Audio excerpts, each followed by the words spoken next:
Most of you have never heard of the Zombie Hazard Unit. Those of you who have will try in vain to find me after you see this. For the rest of you, the activities of this top secret working group have never before been revealed until now. They don't want you to know they exist. There are those of us in the community who feel the public has a right to know of the imminent threat we all face. The following is a briefing, covertly recorded, of the Zombie Hazard Unit at work.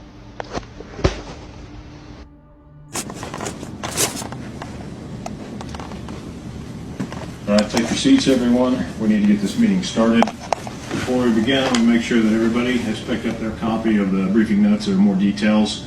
I'm going to give you the outline. We now have research notes from a top U.S. scientist who is intimately familiar with a zombie infection. He studied both the pre- and post-mortem zombie condition before PD.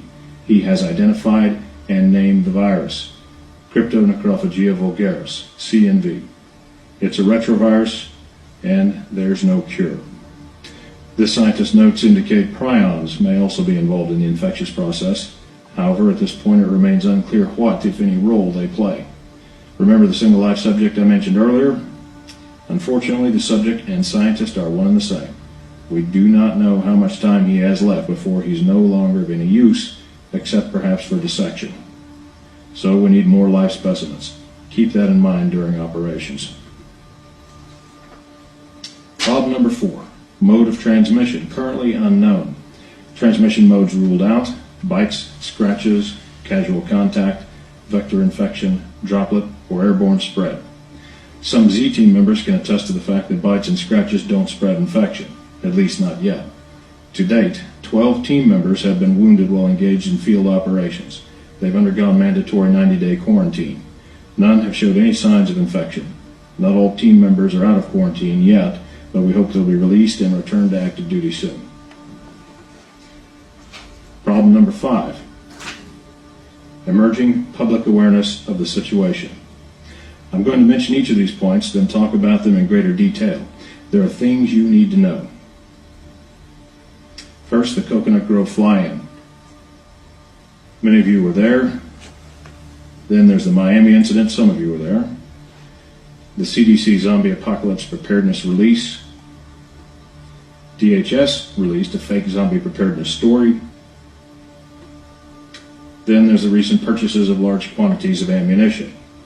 About the Coconut Grove fly-in, Z Teams 1, 2, and 3 cleaned down a zombie cell. That got a lot of public attention.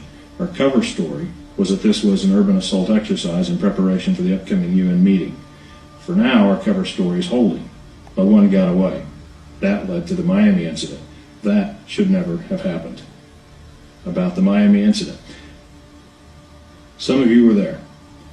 Our cover story was bath salts. That was blown when the autopsy results were leaked. There were no bath salts present. We're still dealing with the fallout, and we're investigating the leak. The CDC Zombie Apocalypse Preparedness Release, it was sent out against our wishes. Then they changed their story. This brought even more attention to it than if they'd just left it alone. Next, DHS released a fake zombie preparedness story, also against our wishes, but it's out there, so we're going to use it as our cover story. Next month, DHS is running a 1,000-person training